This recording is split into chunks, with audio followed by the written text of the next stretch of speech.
folks, so welcome back to my shed. Saturday evening, and I really hadn't expected to be posting a video this evening, but it has been a day full of surprises. So, let me just update you where I am in my training. Prior to today, I was on 10 hours, 8 minutes, and the first sort of 4 or 5 of them are basic handling, very important exercises to get to grips with: stalls, level turns, flying straight and level, ascending, descending. Yeah, and once you've kind of ticked all those boxes, you start flying the circuit. So you're learning to take off and land, essentially, but you consolidate all the other things that you've learned at the same time. And you do this to a point when your instructor sees fit that you can fly solo, and this can happen at any stage really, when he decides you are proficient enough to do it. I have had this goal really to achieve it by my birthday, which is in a month's time, and sort of to be in line roughly with my hero, Roald Dahl. He flew solo at 13 hours 41, and that sort of time is kind of average. So as my flying has been, well, you know, I flew 8 hours over 2 years while I was trying to put this together, and then as of about 3 weeks ago I started flying much more regularly. So anyway, yeah, just going through the circuit, and actually with this, when you get onto the circuit, you know that the next stage is to become proficient enough to go solo, and what that's about is nailing landings.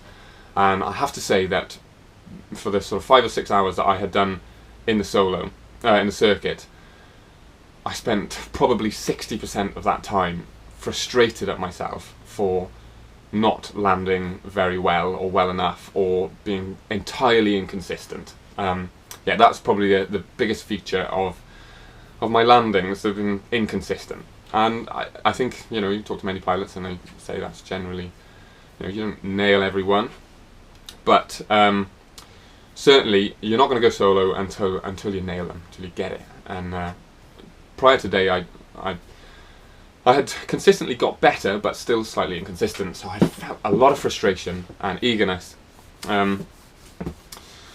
to get it. So anyway, I flew again today. I flew yesterday, and I woke up today and it was a beautiful day, and I thought, on the off chance, actually I had a window, would I be able to fly this afternoon? I rung up and I could, and I went down. It was a beautiful day, and I did 35 minutes with my instructor, and nailed every one of them. It's feeling really good. Dave turned to me and he said, yeah, okay Dev, how do you feel like doing one on your own? And I said, yeah, no worries at all. And he started to slow the plane right down. Normally you don't let it slow down, you retract the flaps, full power, and go again. And he started to slow the plane right down, and I thought he meant just pretend he wasn't there. And he actually meant get out. So I said, oh really, on your own? On my own? Yeah, of course. Excellent.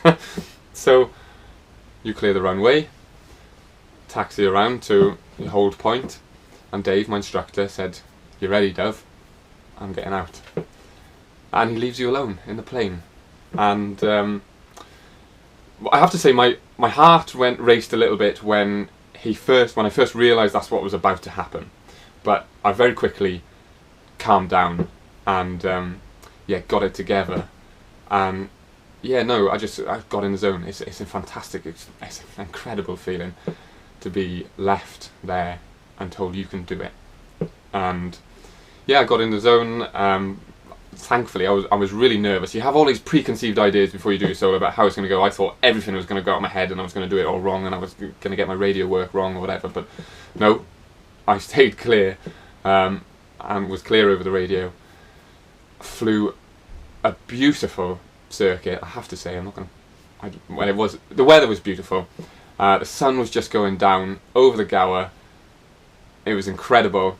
Yeah, I've probably executed my best landing yet, which I suppose is good because the pressure's on. There's nobody there next to you to help you, and I think that's the reason that you do it as well, but just to get over that mental barrier that, you know, you're not in control, that you haven't got the competency, but to doing your solo, you certainly realise that you do, and it is a fantastic feeling. I thoroughly recommend it. But yeah, just to say, anybody who's approaching it, well, for me it felt really frustrating. At times, you get moments. I mean, landing a plane well is up there with some of the best feelings you can have. I mean, obviously becoming a father is fantastic. Falling in love is fantastic. But I mean, you can repeat the process of landing a plane far more regularly, and it gives, yeah, a huge feeling of satisfaction. So yeah, anyway, I'm on cloud 9. Been great updating you with this, and I look forward to, yeah, hopefully bringing you some footage of my solo flying in the not too distant future. Thanks for watching, guys. Happy flying.